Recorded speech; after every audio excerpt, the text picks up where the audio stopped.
รุ่งอรุณส่องฟ้าทั่วล่าแจ่มแสงธรรมแย้มเยือนถิ่นแผ่นดินเหนือชาวลำปางตื่นรับบุญจุนเจือธรรมะเอื้อเฟื้อเผื่อแผ่แก่กมลหมุนคลื่นมา97เมกะเฮิรตซ์สิ่งประเสริฐเกิดข้ามหาผลธรรมยามเช้าขัดเกลาจิตใจคนสุขล้นพ้นทุกวันเสาร์จิตบรรเทาเมื่อแสงทองส่องนภาฟ้าสว่างหมอกจางๆพรมพลิ้วทั่วทิวเขาปลุกชีวาตื่นจากหลับระงับเบาคลายความเหงาด้วยธรรมะพระชินวรที่สวทลำปางทางอากาศธรรมศาสตร์ส่องใจให้คำสอนพระครูสิริธรรมบัณฑิตเอื้ออาทรมอบพรหมพรด้วยธรรมะชนะมารขอถวายความนอบน้อมจงมีแด่องค์สมเด็จพระสัมมาสัมพุทธเจ้าพระธรรมเจ้าและพระสังฆเจ้าขอถวายความเคารพมายังพระมหาเถระพระเถรานุเถระครูบาอาจารย์เจ้าทุกตนทุกองค์ขอเจริญปรเจริญธรรมมายังศรัทธาท่านผู้ฟังสาธุชนคนดีมีศีลมีธรรมทุกท่านที่กำลังติดตามรับฟังรายการธรรมะยามเจ้าทางคลื่นสถานีวิทยุกระจายเสียงแห่งประเทศไทยกรมประชาสัมพันธ์จังหวัดลำปางหรือสวทลำปาง FM 97.0 เมกะเฮิรตซ์แห่งนี้และสถานีวิทยุเครือข่ายคลื่นสีขาวเพื่อชาวประชาวัดบรรพตสถิตก็ดีแล้วก็สถานีวิทยุคลื่นสีขาวเพื่อชาวประชาสถานที่ตั้งณวัดปากตังเจริญอำเภอดอยหล่อจังหวัดเชียงใหม่โดยเมตตาธรรมของท่านอาจารย์พระครูอภิวัฒนวิกรมรองเจ้าคณะอำเภอดอยหล่อผู้เป็นผู้อำนวยการสถานีที่ได้ลิงก์รายการธรรมยามเช้านี้ไปสู่ศรัทธาท่านผู้ฟังในภาคเหนือที่อยู่ยังที่ต่างๆเฮาก็ได้รับฟังรายการธรรมยามเช้าโดยธรรมภาพพระครูสิริธรรมบัณฑิตเจ้าอาวาสวัดมิ่งเมืองมูลตำบลพิชัยอำเภอเมืองจังหวัดลำปางอาจารย์ประจำวิทยาลัยสงฆ์นครลำปางมหาวิทยาลัยมหาจุฬาลงกรณราชวิทยาลัยเป็นมหาวิทยาลัยแห่งคณะสงฆ์ที่เปิดการเรียนการสอนในระดับอุดมศึกษาแก่พระภิกษุสามเณรและก็ศรัทธาญาติโยมคนทั่วไปทั้งหลายเฮาก็มาปะกันเป็นประจำแต่ละเจ้านั่นก็จะมีครูบาอาจารย์หมุนเวียนเปลี่ยนกันมาออกรายการเวลา 5:00 ถึง 6:00 นเจ้าส่วนอาตมาภาพนั่นก็ถ้าตอนเจ้าก็เวลา 5:00 ถึง 6:00 นทุกวันเสาร์ทุกวันเสาร์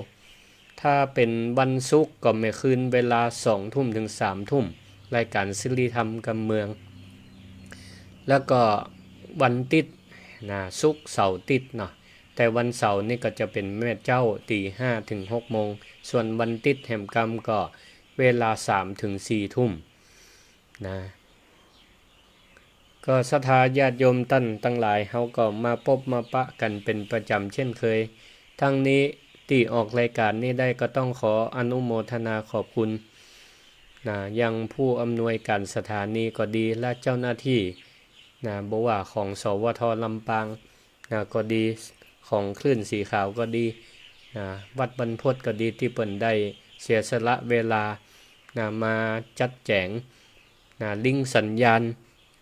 อำนวยความสะดวกให้รายการธรรมยามเช้าโดยพระครูสิริธรรมบัณฑิตมาพบมาปะศรัทธาดังเช่นเคย บรรยากาศในเจ้าของตีจังหวัดลำปางตอนนี้นะเสียงนกเสียงกาก็เริ่มห้องกันละเตรียมออกเสาะว่าหากินกันนะที่วัดนี่ก็ไม่แต่ละต้นนี่โตค่ำแรงมาตอนเจ้ามาเสียงนกนี่เต็มพรึบนะเสียงนกนี่ถือว่ามันก็คงมาอาศัยนะวัดวาอารามนะเป็นที่อยู่อาศัยนะได้ก็นะเป็นที่กำบังของมันนะศรัทธาญาติโยมท่านสาธุชนนะก็ตอนเจ้าวันนี้ตื่นมาบางท่านก็นะนึ่งข้าวเป่าไฟหุงหาอาหารเตรียมทำกับข้าวใส่บาตรก็มีบางพ่องก็วันนี้เป็นวันเสาร์บางพ่องก็บ่ได้ไปทำการทำงานอันใดนะก็สามารถนอนฟังวิทยุฟังรายการธรรมะยามเจ้าไปตัวนะก็ต่างคนก็มีภารกิจหน้าที่ก็มีนะก็ยังต้องไปทำการทำงานอยู่บางพ่องก็อยู่ในกาดเปิดรายการฟังธรรมะไปตัวเปื่อนนะปอกก้าแม่ขายทั้งหลายได้ฟังไปด้วยกันก็มีนะอันนี้แหละก็ถือว่าเป็นการใช้ชีวิตที่บ่ประมาทนะเฮาก็ฟังธรรมะเพื่อเอาสารธรรมคำสอนขององค์สมเด็จพระสัมมาสัมพุทธเจ้ามาปรับประยุกต์ใจในชีวิตประจำวันนะศรัทธาญาติโยมท่านทั้งหลายร่างกายเฮานี่ตื่นมาเฮาก็ยังต้องรู้จักอาบน้ำแปรงฟันล้างหน้าล้างคราบของสิ่งสกปรกที่ก็อยู่ตามร่างกายให้มันออกไปจิตใจของคนเฮาก็เหมือนกันก่อนที่เฮาจะออกไปปะฝุ่นควันปะรถติดกะปะคนตั้งหลายกะปะเรื่องความวุ่นวายในแต่ละวันในชีวิตประจำวันจิตใจถ้ามันบ่มีเกาะป้องกันมันก็จะมีความงุดหงิดง่ายขุ่นมัวก็ง่ายแต่ถ้าเฮามีธรรมะมาหล่อเลี้ยงตั้งแต่เจ้าตู่ขึ้นมามันก็จะเป็นจิตที่มีภูมิคุ้มกันที่แข็งแรงไผมาอู้บ่ดีใส่เฮาก็ยิ้มได้ไผมาเอาเปรียบเฮาก็ฮู้จักปล่อยวางได้อันนี้ล่ะศรัทธาญาติโยมทั้งหลายคืออานิสงส์ของการฟังธรรมะยามเจ้าจากครูบาอาจารย์รูปต่างๆที่เปิ้นได้นำมาเล่าสู่ศรัทธาญาติโยมทั้งหลายฟังสำหรับเจ้าวันนี้อาตมาภาพก็มีหัวข้อธรรมที่สามารถนำมาประยุกต์ในการใช้ชีวิตประจำวันกับเฮาได้ก็ได้ตั้งชื่อหัวข้อว่าเสรีภาพพาสุขใจทำดีต่อกันไว้ยามยังมีลมหายใจด้วยกันฟังชื่อแล้วศรัทธาก็อาจจะสงสัยว่าพระอาจารย์เรื่องเสรีภาพกับเรื่องการทำความดีต่อกันนี้ทำความดีต่อกันยังมีชีวิตอยู่นี่มันมาเกี่ยวข้องกันได้จะใดคล้ายๆว่ามันจะเป็นคนละเรื่องเดียวกันคำตอบก็คือมันก็เกี่ยวกันอย่างยิ่งเพราะว่าตอนนี้ปัจจุบันนี้สังคมเขากำลังตื่นตัวกับคำว่าสิทธิและเสรีภาพเนาะซึ่งโดยเนื้อแท้มันก็เป็นเรื่องดีนะการที่คนเฮารู้จักสิทธิของตัวเก่าแต่ปัญหามันอยู่ที่ว่าหลายคนโดยเฉพาะคนในยุคนี้กับตีความคำว่าเสรีภาพผิดเพี้ยนไปจากความหมายอันที่แท้จริงกลายเป็นว่าเสรีภาพคือการตามใจกิเลสคือ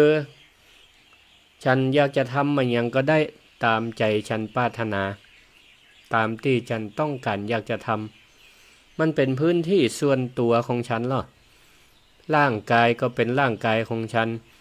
ชีวิตก็เป็นชีวิตของฉันนะจนละทิ้งจารีตประเพณีปล่อยปละละเลยความรู้สึกของคนที่เฮาฮักจนกระทั่งวันหนึ่งเฮาได้สูญเสียเขาไปอย่างบ่มีวันกลับแล้วก่อยมานั่งให้กอดลงศพกาเสียได้ทีหลังนะวันนี้ก็จะได้นำเรื่องสิทธิเสรีภาพนะที่แท้จริงมาจ๋ากับศรัทธาญาติโยมสาธุชนทั้งหลายที่สอดคล้องกับหลักพุทธศาสนสุภาษิตที่พระพุทธเจ้าเปิ้นได้เกยตัดไว้ในพระธรรมบทคุถกนิกายเป็นเข็มทิศนำต่างความคิดและเป็นแสงสว่างส่องใจเฮาท่านทั้งหลายพระพุทธเจ้าก็ได้ตรัสพระคาถาบทหนึ่งว่าสัพพัทธสังวโรพัทโธนี่นะแปลความหมายว่าความสำรวมในติทั้งปวงเป็นความดีหรือความสำรวมในติทุกสถานเป็นความเจริญคำว่าสำรวมหรือว่าสังวรในที่นี้ก็อยากจะทำความเข้าใจกันก่อนบางคนบางพ่องพอได้ยินคำว่าสำรวมก็มักจะนึกถึงภาพของคนที่ต้องเดินก้มหน้าก้มตาเดินตัวแข็งเกร็งหรือนั่งก็นั่งแบบพับเพียบเรียบร้อยตลอดเวลาห้ามยิ้มห้ามไข้หัวจะอ่านแม่นก็คือกันสำรวมคำตอบก็คือบ่ใจจะอ่านอันนั้นมันเข่งลำไปความสำรวมในตังธรรมบ่ใจอาการของแสดงตังกายที่มันแข็งทื่อเกร็งไปก่อนบ่ใจแต่สำรวมในตังธรรมนั่นหมายถึงการมีสติเป็นเครื่องกั้นเป็นเบรกคอยห้ามล้อรถแห่งชีวิตของเฮาศรัทธาญาติโยมทั้งหลายสมมุติว่าศรัทธาโยมเฮาเนี่ยมีรถมีรถยนต์กันหนึ่งเครื่องยนต์นี่แฮงขนาดย่ำคันเร่งทีเดียวนี่ปุ้งไปตั้งหน้าอย่างไวความเร็วและกำลังเครื่องยนต์ที่แฮงนั้นก็เปรียบเหมือนกับเสรีภาพที่เฮามีแต่ถ้ารถกันนั้นบ่มีเบรกหรือเบรกแตกศรัทธาก็นึกเอาเพราะว่ามันจะเกิดอย่างขึ้นต่อให้รถงามขนาดไหนแปลงขนาดไหนขับม่วนขนาดไหนสุดท้ายมันก็ต้องไปปุ่งจนกำแพงปุ่งจนตกเหวกาปุ่งจนคนกาได้รับบาดเจ็บหรือถึงความตายสร้างความพินาศกับตัวเก่าและคนรอบข้างการสำรวมหรือการมีสตินั่นก็คือเบรกของเสรีภาพที่บ่มีความสำรวมบ่มีศีลธรรมเข้ามากำกับบ่มีสติคอยเข้ามายับยั้งชั่งใจมันบ่ใช่เสรีภาพศรัทธาญาติโยมทั้งหลายแต่มันคือความเป็นทาสพระพุทธศาสนาเปิ้นว่ามันแสดงออกถึงความเป็นทาสมากกว่าเป็นการแสดงออกซึ่งความมีเสรีภาพมันเป็นความแสดงออกความเป็นทาสเช่นนิดหนึ่งทาสของอะไรอย่างคำตอบก็คือเป็นทาสของกิเลสเฮาเนี่ยทาสของความอยากก็คือตัณหาเป็นทาสของกิเลสก็คือความโลภความโกรธความหลงเป็นทาสของความหันแก่ตัวศรัทธาลองนึกถึงแม่น้ำสายใหญ่สมมติว่าเป็นแม่น้ำวังบ้านเฮาก็ได้ หรือแม่น้ำปิงเชียงใหม่นะน้ำที่มันไหลเชี่ยวมีพลังมหาศาลถ้าน้ำนั้นมีตลิ่ง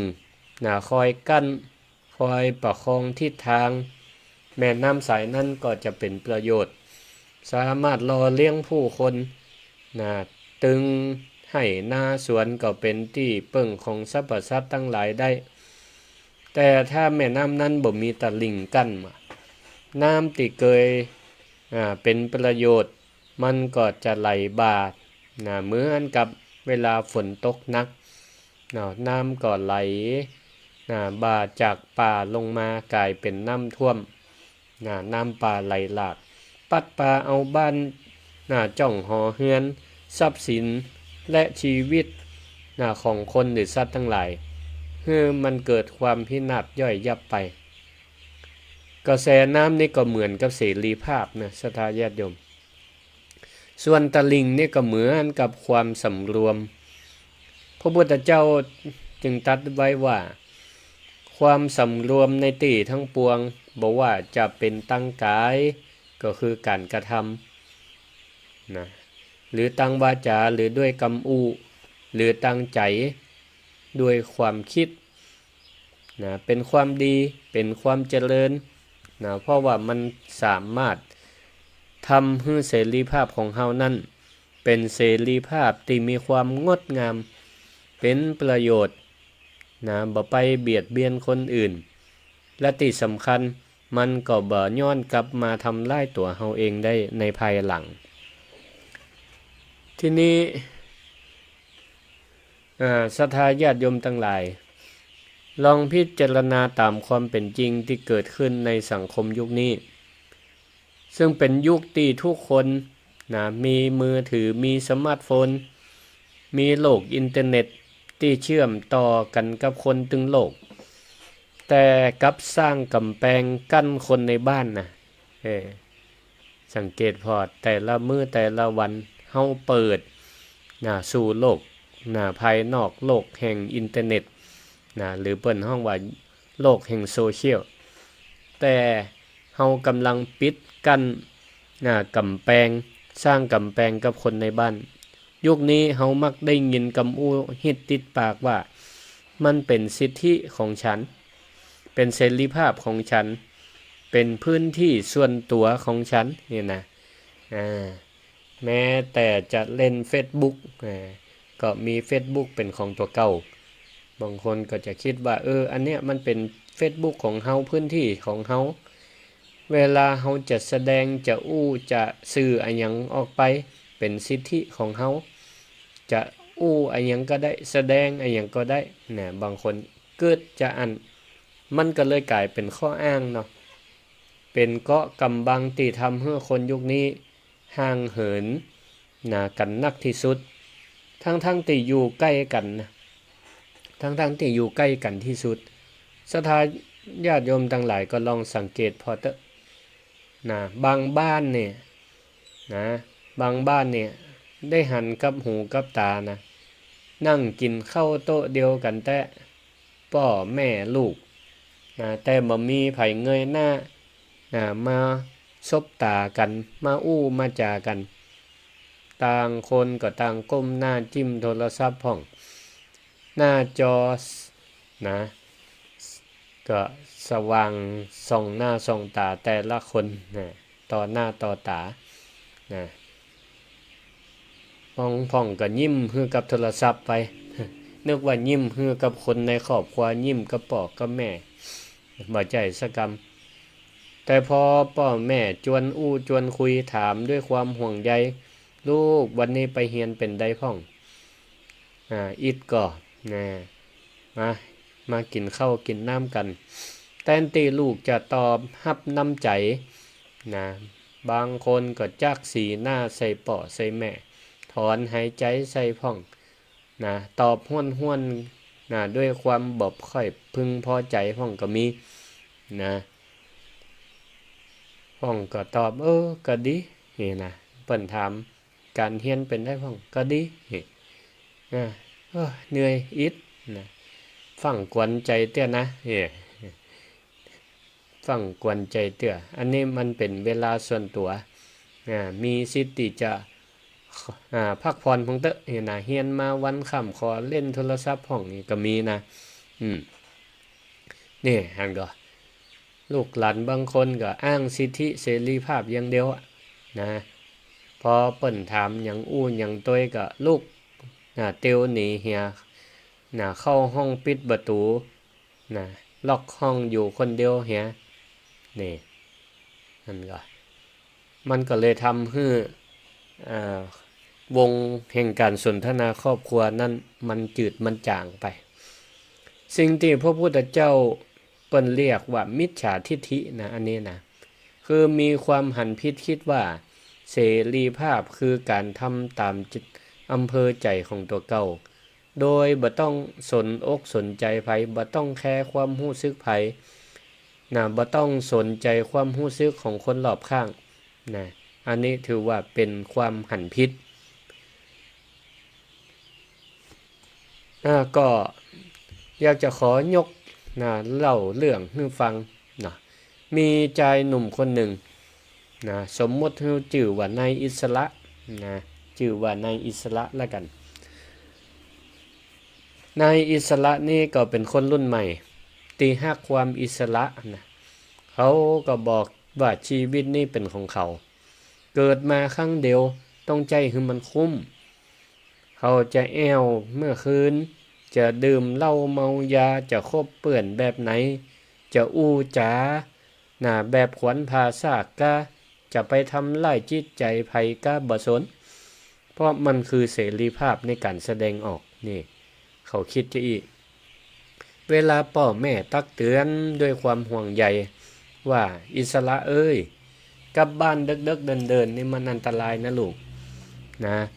เผาลงพ่องก็ดีเนอะเรื่องกินเรื่องแอวเนี่ยนะพ่อกับแม่ก็นอนบัดรับเป็นห่วงเวลาลูกออกบ้านออกจองนี่กองหาไม่ได้จะปิกนายอิสระนี่ก็อู้โตตอบสวนไปทันทีว่าโอ้ป่อยุคนี้สมัยนี้มันยุคไหนแล้วพ่อแม่นี่ยังหัวโบราณผมนี่ใหญ่ละหาเงินเองก็ได้ผมมีสิทธิ์ใจชีวิตของผมพ่อแม่บ่ได้บ่ต้องมายุ่งพ่อแม่มีหน้าที่สนับสนุนอย่างเดียวเกิดมิจฉาทิฐิขึ้นในอิสระนี่ก็ใจชีวิตแบบตามใจกิเลสบ่ได้ใจชีวิตแบบเสรีภาพอย่างแท้จริงแต่เป็นทาสของกิเลสปล่อยตัวปล่อยใจไปกับความอยากโดยคิดว่าตัวเก่านั้นกำลังเป็นนกติโบยบินไปยังบนท้องฟ้ายังเสรีแต่หารู้ไม่ว่าสิ่งที่นายอิสระกำลังทำอยู่นั้นมันบ่ใช่อิสรภาพมันบ่ใช่อิสรภาพอย่างแท้จริงแต่เขากำลังถูกตัณหาคือความอยากความทยานอยากและถูกอวิชชาคือความโง่เขาความบ่ฮู้ตามความเป็นจริงล่ามโซ่เขาเอาไว้อย่างแน่นหนาเขากลายเป็นนักโทษในคุกที่พ่อบ่หันคุกในที่นี้ก็ชื่อว่าคุกแห่งความหันแก่ตัวอาตมาขอยกเปรียบเทียบให้ฟังว่าความฮักความผูกพันความห่วงใยของคนในครอบครัวนี่นะหรือของคนรอบข้างตัวเฮาที่เปิ้นหวังดีกับเฮาเนี่ยมันก็เหมือนกับดอกกุหลาบสีแดงสดในแจกันแก้วอยู่ติดตั้งอยู่บนโต๊ะกลางบ้าน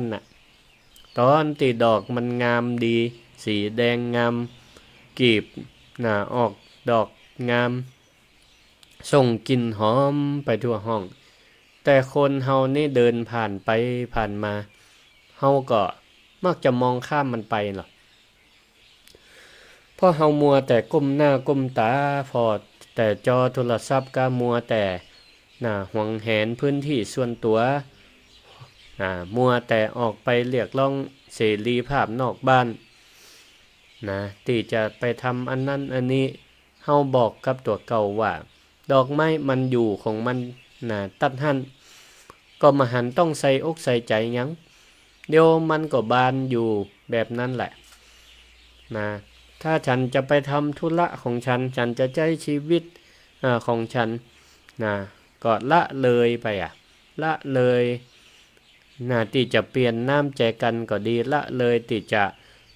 พอก้านพอใบมันก็นะละเลยที่จะชมความงามของมันตอนที่มันยังสดมันงามอยู่พอการเวลาผ่านไปกระทั่งวันหนึ่งนะเฮาได้เดินผ่านโต๊ะตัวเก่าแจกันใบเดิมเนาะเฮาก็จะหันว่าโอ้ดอกกุหลาบนะแต่ก่อนมันสวยสดงดงามบ่ทันได้ชมมาหันแหมกำมันเหี่ยวไปละกีบใบก็เริ่มร่วงหล่นไปละนะเริ่มแห้งเริ่มเปลี่ยนสีเป็นสีน้ำตาลนะก้านพับงอคอตกละเนี่ยศรัทธาญาติโยมทั้งหลายตอนที่เฮามารู้สึกตัวก็กลายเป็นว่ามันเสียเวลามันหมดเวลาได้ชมความงามละเนึกเสียดายจับใจว่าฮู้จะเฮาน่าจะเปลี่ยนน้ำมันตั้งแต่วันนั่นละฮู้จะเฮาน่าจะยุดพอความงามตอนที่มันยังเบ่งบานดีอยู่เนาะฮู้จะเฮาน่าจะถ่ายรูปเก็บไว้ถ้าจะดีแต่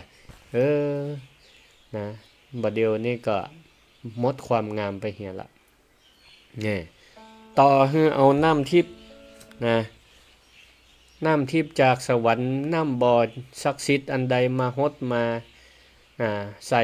ก็บ่สามารถจะให้ดอกมันฟื้นคืนมาได้ชีวิตของคนเฮาความสัมพันธ์ของคนเฮาก็เหมือนกันนะศรัทธาญาติโยมทั้งหลายสังคมปัจจุบันนี่มันเป็นแบบสำนวนไทยที่ว่าตอนอยู่มหันต์ค่าไปเวทนาเอาตอนตายตอนเป็นนี่บ่ยอมทำความดีให้กันบ่ทำดีบ่อู้ดีบ่กึดดีต่อกันนะพอเปิ้นตายจากก็มาให้มาเสียอกเสียใจนะอันนี้เนี่ยเฮาก็หันมานักตอนนักละตอนที่พ่อแม่ยังอยู่ภรรยาสามียังแข็งแรงอยู่นะเพื่อนฝูงก็ยังไปมาหาสู่กันดีนะมีลูกมีหลานเต็มบ้านเฮาก็มักจะอ้างสิทธิอ้างเสรีภาพอ้างความยุ่งอ้างการอ้างงานอ้างพื้นที่ส่วนตัวกะพักใสหมู่คนรอบข้างออกไปมายอมรับสายเวลาเปิ้นเปื่อนกัลยาณมิตรไผก็จ้างโทรเข้ามากะหรือเปิ้นตักข้อความกะบ่ยอมเปิดยอมอ่านกะนี่หรือปล่อยให้คนเฒ่าคนแก่พ่อแม่เฮาง่อมเหงาอยู่บ้านอยู่จองรอเฝ้าประตูพอตั้งประตูตั้งเข้าบ้าน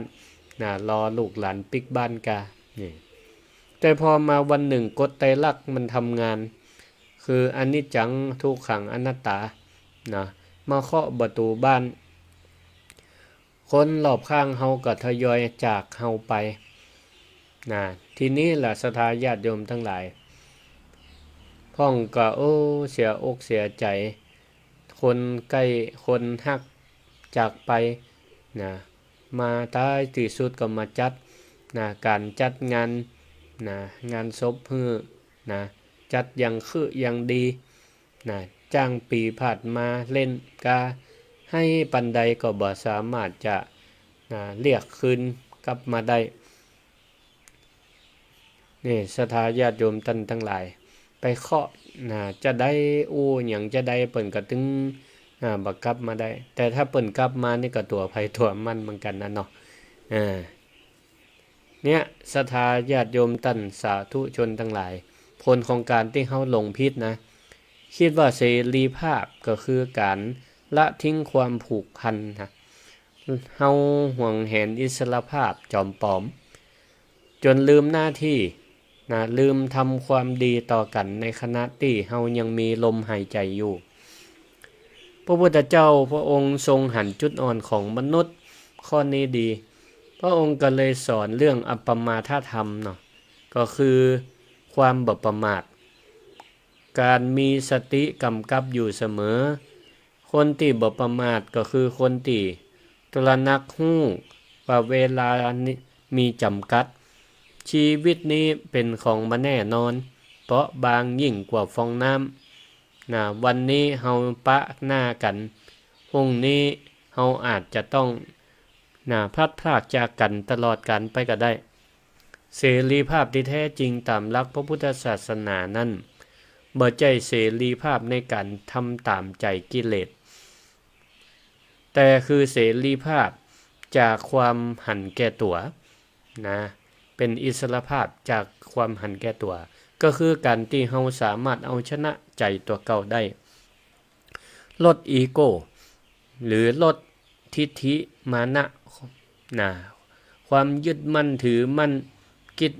กึดว่าตัวเก่านี่อันนี้เป็นตัวเฮาเนาะเป็นตัวเฮาของเฮาแล้วก็เปิดใจมอบความฮักแทนกะเนาะ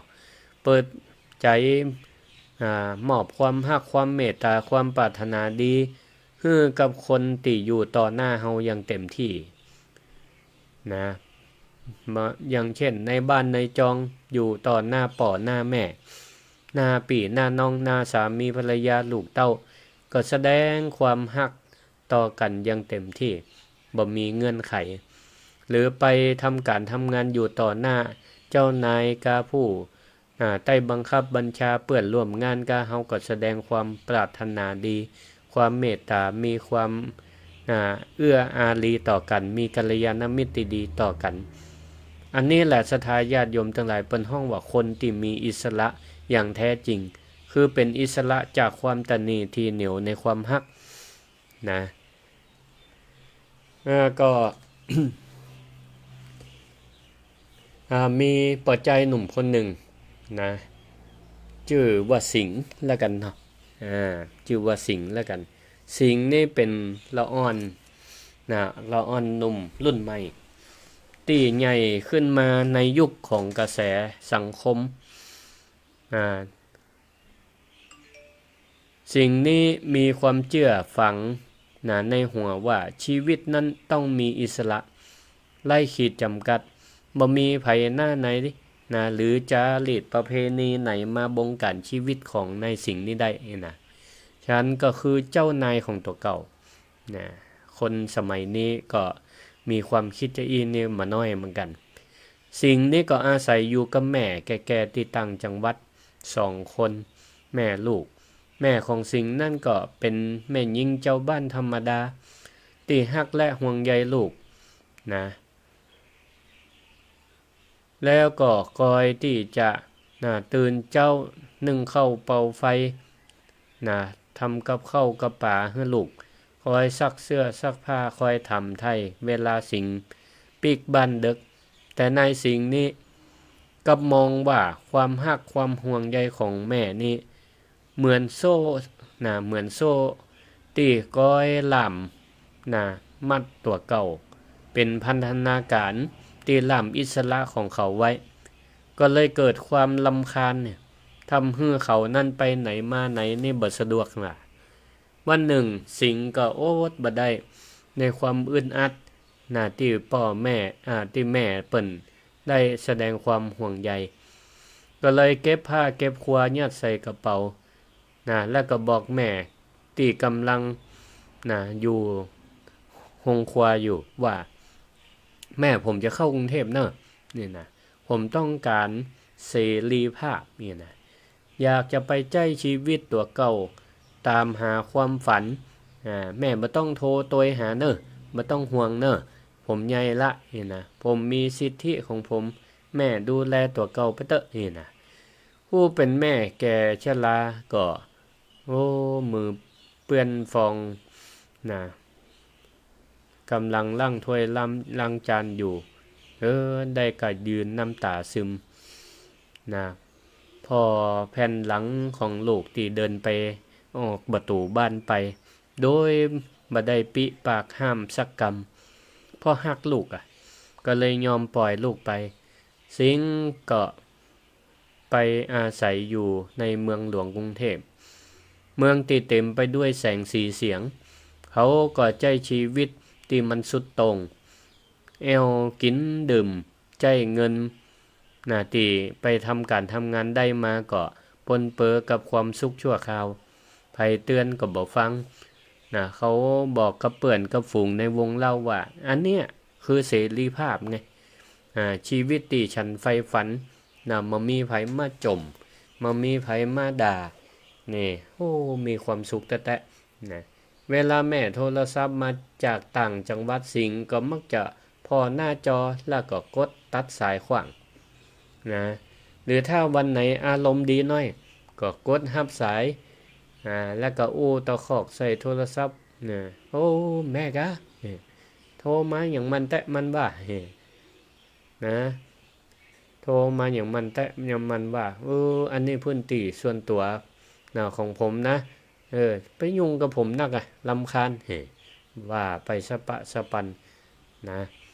วันเวลาผ่านไปหลายปีสัจธรรมก็ปรากฏเงินทองที่หามาได้ก็หมดเสี่ยงไปกับเปื่อนกินเปื่อนแอวพอเศรษฐกิจบดีอย่างอีสิงก็ตกงานแถมยังล้มป่วยล้มป่วยเป็นไข้หวัดสายพันธุ์ใหญ่สายพันธุ์ใหม่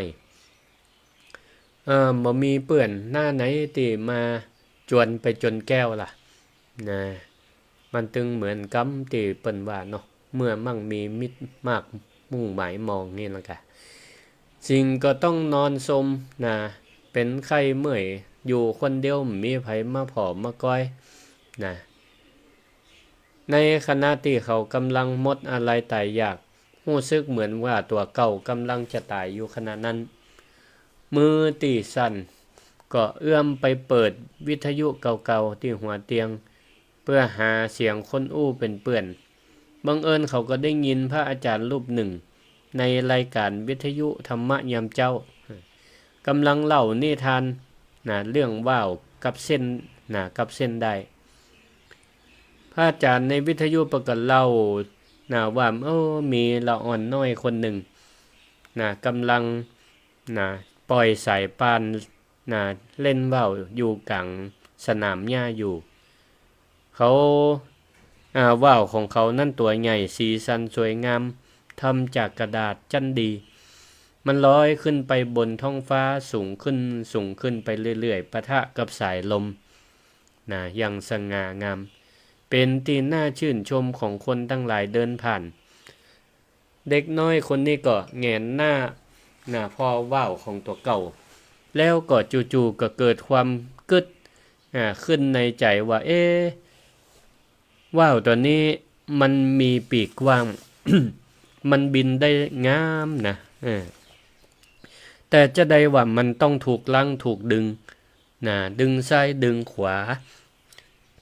ถูกดึงด้วยเส้นได้เจือกเส้นได้นี้ เจือกเส้นได้เส้นน้อยๆนี่ถ้าเฮาตัดเจือกจะตัดได้นี่ไปแล้วเนี่ยว่าวมันถ้าจะมี ขออภัยนะว่าวมันน่าจะมีเสรีภาพอย่างแท้จริงเนาะบินขึ้นไปทะยานบนฟ้า ถึงก้อนเมฆถึงดวงดาวบนฟ้าแน่นอนด้วยความไร้เดียงสาและความบ่ฮู้ของละอ่อนน้อยก็เลยล่วงเอากรรไกรในกระเป๋าออกมาแล้วก็ตัดเจือกสายว่าวนั้นขาดไปศรัทธาญาติโยมทั้งหลายก็เกิดว่ามันเกิดอย่างขึ้นกับว่าวตัวนี้แทนที่มันจะบินสูงขึ้นเนาะพอเจือกมันปุ๊ดไปเนี่ยมันก็กลายเป็นว่าเสียการทรงตัวทันทีมันปิวไปตามต้านกระแสลมบ่ได้ก็เลยหัวดิกคว่ำตกลงมาสู่จากกลางอากาศสู่ดินปรากฏว่ามงตกดิน เสียหายเกิด ความเสียหายสิ้นความสวยงามที่นี่พระอาจารย์ในวิทยุก็สรุปทิ้งท้ายว่ามนุษย์ของคนเฮาก็เหมือนกับว่าวตัวนั้นแหละศรัทธาญาติโยมการที่เฮาสามารถทะยานขึ้นสู่ความสำเร็จเฮาก็มีหน้ามีตาในสังคมได้เฮามีอิสระในการใช้ชีวิตอย่างปลอดภัยได้ก็เพราะว่าอย่างเพราะว่าเฮามีเส้นได้ก็คือเส้นได้แห่งความฮักความห่วงใยศีลธรรมและจารีตประเพณีจากป่อจากแม่จากครูบาอาจารย์จากคนใกล้ชิดคนรอบข้างคอยลั่งคอยประคองคอยเตือนเฮาเอาไว้บ่ฮื้อเฮานั้นลอยเตลิดเปิดเปิงไปตามกระแสของกิเลสแต่คนโง่เขาตะอันมักจะมองว่าเส้นได้แห่งความฮักนั้นคือโซ่คือความน่ารำคาญใจก็เลยพยายามที่จะตัดมันขว้างพักใส่ครอบครัวบ่ฮื้อมาสนอกสนใจตัวเก่าเพื่อแสวงหาเสรีภาพจอมปลอมสุดท้ายชีวิตก็ต้องตกต่ำพังพินาศเหมือนกับว่าวที่มันปุดมันขาดจากได้ไปนั่นพอในสิงที่นอนป่วยอยู่ฟังนิทานเรื่องนี้ปุ๊บน้ำตาก็น้ำตาลูกประจายก็ไหลนึกถึงแม่มาทันทีนึกขึ้นได้ว่าแม่เฮานี่ก็เปรียบเหมือนเส้นได้ที่คอยประคับประคองชีวิตเฮามาโดยตลอดโลกนี่เฮานี่ยังมาโง่เป็นคนโง่เขาแต่ว่าพอตกเจ้ามาในสิงอาการไข้ก็ดีขึ้นละก็เลยบัดลีบัดรอฝั่งปิกบ้านฝั่งปิกไปบ้านต่างจังหวัดฝั่งไปหาแม่อยากจะไปกราบตักแม่ขอโทษแม่อยากจะไปทำความดีกับแม่ในสิ่งที่ลูกพึงกระทำแต่ว่ากฎแห่งเวลามันบ่เคยรอไผเมื่อสิ่งไปแทนที่เขาจะได้หันภาพว่าแม่นั่งรอยิ้มรออยู่ที่หน้าบ้านเหมือนปีก่อนๆกลายเป็นว่าไปมีกับเต้นมีกับเก้าอี้มีกับคนใส่เสื้อขาวเสื้อดำกำลังมาจับกลุ่มเตรียมจัดการงานศพป้าข้างบ้านก็มาเดินมาตบไหล่สิงแล้วก็บอกว่าสิงเอ้ยแม่ของเองเนี่ยตายไปแล้วเนอะจากไปอย่างสงบไปแต่คืนละเปิ่นก็ก้องหาสูนั่นสิ่งได้ฟังจ้าอันก็เข้าสุดเข้าอ่อนเสียอกเสียใจมาบัดตันได้หันใจแม่อันนี้แหละศรัทธาญาติโยมทั้งหลายเรื่องนี้ก็อาจจะกระทบจิตกระทบใจกระแทกใจของคนในยุคนี้หลายๆพ่องอย่ามัวแต่อ้างเรื่องเสรีภาพหรือพื้นที่ส่วนตัวหรือเรื่องความยุ่งมาทำให้เฮานั้นได้ละเลยคนที่เฮาฮักขอให้เฮานั้นได้ทำดีต่อกันชื่นชมกันดูแลกันในขณะที่เฮายังมีลมหายใจต่อกันอยู่นี่ถ้าเขาหมดลมหายใจไปแล้วเนี่ยความฮักของเฮาจะฮักปันใดก็ตามจะดีปันใดก็ตามมันก็เป็นแค่สายลมที่พัดผ่านแห่งความว่างเปล่าก็บ่มีประโยชน์อันใดมันก็บ่มีประโยชน์อันใดเนี่ยศรัทธาญาติโยมทั้งหลายอ้างสิทธิเสรีภาพเป็นของลบละทิ้งกันลุ่มหลงในภาพฝันว่าตัวฉันนั้นเสรีแท้จริงคือธาตุของกิเลสก่อเหตุให้หมองสีทำร้ายคนแสนดีที่ห่วงใยอยู่ทุกวันขอให้เฮานั้นจงตื่นจากความหลงดำลงฮักและผูกพันทำดีมอบให้กันยามชีวันยังหายใจดอกไม้ยังสดจงชื่นชมและฮือสมใจเหี่ยวเฉาล่วงโรยไปจะอะไรก็ไร้คุณเพราะฉะนั้น ศรัทธาญาติโยมสาธุชนทั้งหลายอาตมาก็ขอแนะนำลักการเอาไปประยุกต์ใช้การใช้เสรีภาพที่ถูกต้องเนาะข้อที่1สำหรับคนที่เป็นป่อเป็นแม่และเป็นลูกเจ้าวันนี้เฮาเดินออกจากบ้านจากห้องนอนก็เฮาก็ให้เลิกอ้างพื้นที่ส่วนตัววางโทรศัพท์มือถือพ่องปิดหน้าจอเหี่ยพ่องพอหน้าคนในครอบครัวให้เต็มใบหน้าให้เต็มตาถ้าเฮาเป็นลูกก็เดินไปช่วยป่อช่วยแม่ไปกอดเปิ้นไปแสดงความกตัญญูกตเวทีแสดงความรักต่อป่อต่อแม่ถามไทยสารทุกข์สุขดิบกันพ่อแม่ก็เหมือนกันให้กำลังใจลูกเต้าเหล่าหลานสำหรับคนเป็นสามีภรรยาเสรีภาพนั่นบ่ได้แปลว่าแต่งงานแล้วฉันจะไปที่ไหนก็ได้กูคืนจะเลิกงานแล้วจะแวะไปที่ไหนก็ได้ปล่อยให้แหมคนหนึ่งต้องหงอยเหงาอยู่ที่บ้าน แบบเจ้าอี้ก็บ่ได้ห้องว่าสิทธิและเสรีภาพเปิ้นห้องว่าเป็นคนหันแก่ตัวเฮาลองใจเสรีภาพที่เฮามีเนี่ยเลือกที่จะ ดูแลซึ่งกันและกันทำมาอย่างให้กันและกันชงกาแฟให้กันและกันก็ช่วยกันทำการทำงานบ้านก็แบ่งเบาภาระกันก็อย่างนี้มันก็จะได้เกิดความทรงจำที่ดีให้กันอย่างนี้สำหรับคนที่เป็นเพื่อนร่วมงานในที่ทำงานก็ดีที่ทำงานก็เหมือนกันเฮาก็ทำงานร่วมกันกับคนหมู่หลายเฮามีสิทธิที่จะชมมีสิทธิเสรีภาพที่จะวิจารณ์การทำงานของคนอื่นก็ได้แต่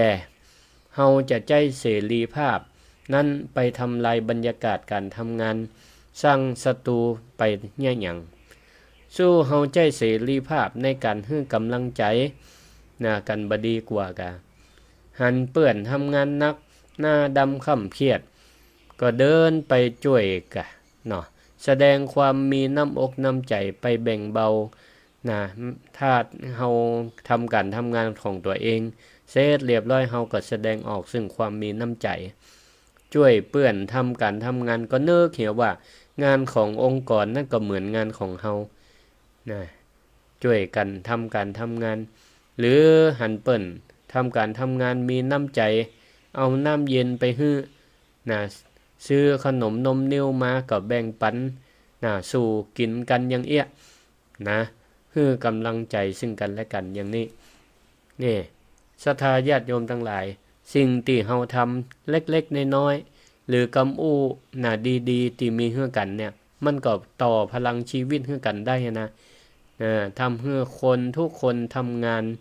อย่างมีความสุขคนสำราญงานก็สำเร็จสังคมก็น่าอยู่เนาะ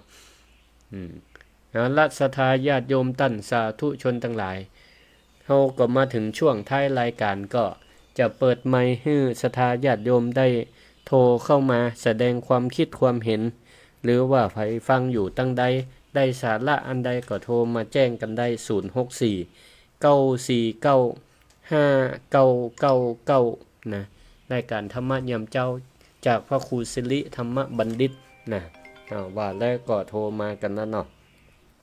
เจริญพรให้สาเจ้าท่านครูเจ้าแม่หยังก็ นี่อันนี้คนเวียงป่าเป้าเจ้าเวียงป่าเป้าฟังขึ้นอันยังนี่มาอยู่เชียงใหม่ฟังขึ้น104เจ้า104วัดไฟหินเนาะเจ้าสาธุสาธุคนเวียงป่าเป้าแต่มาอยู่เชียงใหม่ฟังตลอดสาธุอนุโมทนาเป็นกำลังใจนะเจ้าขอบคุณหลายๆเนอะเจริญพรอยู่ดีมีสุขเจริญพรนมัสการพระอาจารย์เจ้าธรรมะใกล้ตัววันนี้ถูกอกถูกใจดีเจ้าสาธุโยมกรอุมาเนาะเป็นกำลังใจพระอาจารย์เนอะฟังชัดเจนดีเจ้าอันนี้ฟังตังใดฟังตังเฟซโดยวิทยุโดยแล้วก็พระอาจารย์มันหวนนี่น้องยักษ์ต่อแหมชั่วโมงนึงได้บ่อันไว้คือตนอื่นเปิ้นอู้กันพ้องกะ ม่วนก็ติดตามต่อ จ้าเนอะสาธุ สาธุเจริญพร เจ้า ม่วนก็ฟังต่อวันต่อไปเนอะศุกร์เสาร์อาทิตย์นะศุกร์กับวันอาทิตย์นี่ออกเมื่อคืนวันเสาร์นี่ออกตี5 ถึง 6 โมงนะเจริญพร เจ้าข่าวภาษาเจ้าทานพระครู แม่หยังก็ แม่คำนวณเจสอนบางปามเจ้า ฟังขึ้นอย่าแม่ แม่ฟังดันดินทินลันนาสันปัดตองเชียงใหม่เหมือนเจ้า โอ้นั่นชัดเจนดี สาธุสาธุขอบคุณติดตามเนอะอยู่ดีมีสุขเจริญพร เจ้า เจริญพรแม่แก้วเจริญพรเนอะ เจ้า น้องฟัง เด้อทำมาเป็นหมวนนี้เด้อ สาธุฟังตึงแม่วันแม่คืนเนาะ ฟังถึงแบบวันไม่คืน ดีละมีธรรมะเป็นกูเป็นเปื่อนแน่ ติดตามจะดีเด้อ ดีมากนะ เจ้า สุขภาพแข็งแรง สาธุเจริญพรเจริญพร นมัสการด้วยสาเจ้าท่านพระคุณ แม่บันเย็นเนาะ เจ้าธรรมะเจ้านี่มีความมู่ดีเนาะท่านเนาะ ดีสาธุขอบคุณเนอะ ฟังตั้งแต่ถึง5แล้วท่านพระครูเจ้า ลูกเจ้ามาฟังธรรมะนะ เจ้า ดีละ แม่ฟังตั้งแต่ถึง5แล้วได้ อนุโมทนา เจ้า ขอบคุณนะแม่บันเย็นนะ เจ้าแม่ สา บั ธุ งเจ้า เจริญพร เจ้า ขอบคุณทุกสายติดตามรับฟังแล้วก็โทรมารายงานขึ้นฟังหลายหลายตังเนาะเจริญพร ไว้สาเจ้า แม่หยังก็ แม่ทองสุกมันนังแลเจ้า แม่ทองสุกบ้านนางแลเนาะ เจ้า ฟังขึ้นวัดบรรพตกะ เจ้า สาธุชัดเจนดีเนาะ ท่านพระครูเจ้า ฮะ ถูกใจขนาดเร็วนี่ ล่ะ เจ้า สาธุดีละ มันยังมีหนักอยู่นะเรียนที่นี่นะ เนาะมีหนักเลยอ่ะ ดีละสอนลูกสอนหลานเนอะเฮ้ เจ้า ดีละ เจ้า อนุโมทนาแม่ทองสุขเจริญพรเนอะ เจ้าไว้สาเจ้า เจริญพร เจ้ากับไว้สาเจ้าท่านพระอาจารย์ แม่หยัง แม่สุเกี้ยวแม่ศิลปรสุตี้ ละปูน น้องละปูนเนอะ สาธุ ทำแม่มาเจ้านี่แน่เขาละอ่อนเขาฟังเนาะ โอ้โหสอนอกสอนใจดีแต๊ะๆเลยอะ ดี ถ้าละอ่อนได้ฟังนี่ใครได้มีกำกืดเด้อเจ้า สา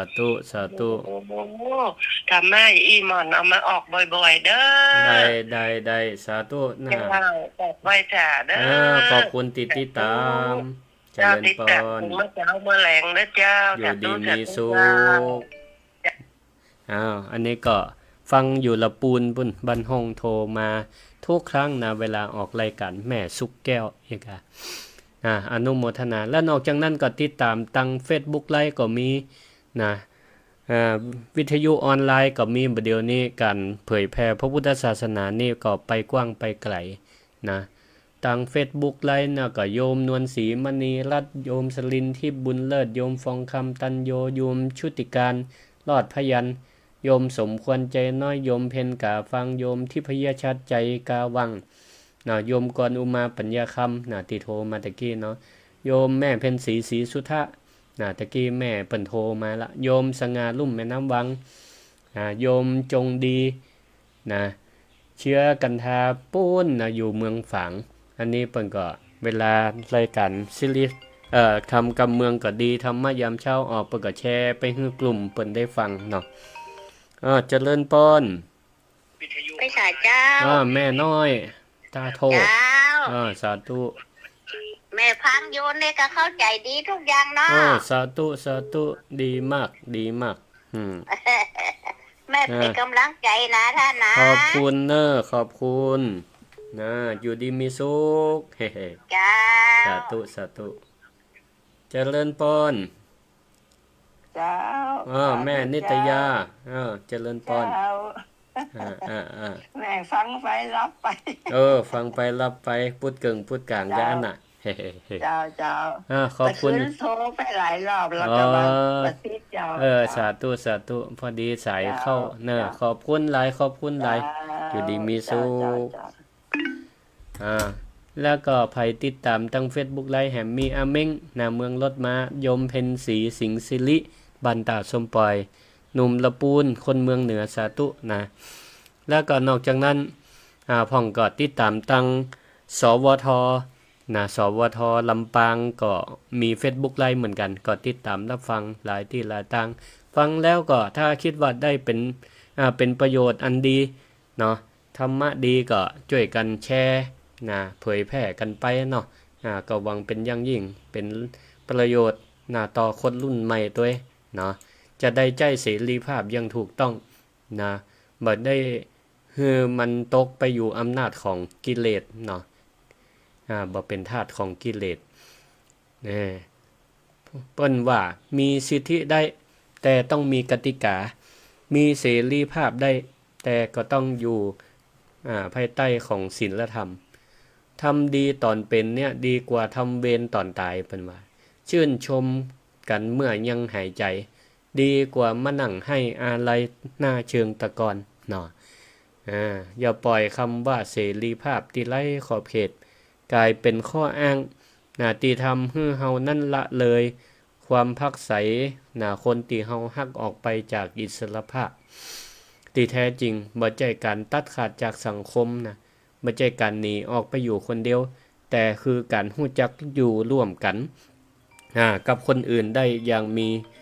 เสรีภาพเนาะอย่างเสรีภาพก็ใกล้จะหมดเว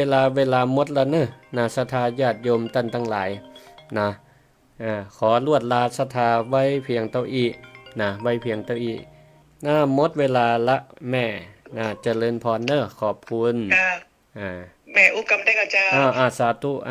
เจ้าแม่นิตยาบ้านแจ้งลินในเมืองลำปางแม่ฟังอยู่นะเจ้าพระอาจารย์เจ้าสาธุขอบคุณหลายเนอะม่วนเจ้าธรรมะม่วนทุกวันทุกครั้งทันออกเลยเจ้าสาธุขอบคุณหมดเวลาหมดเนอะเจ้าแม่ติดตามอยู่เจ้าเป็นกำลังใจให้นะเจ้าสาธุอยู่ดีมีสุขเนอะอายุมั่นขวัญยืนอายุวันโนสุขังปะลัง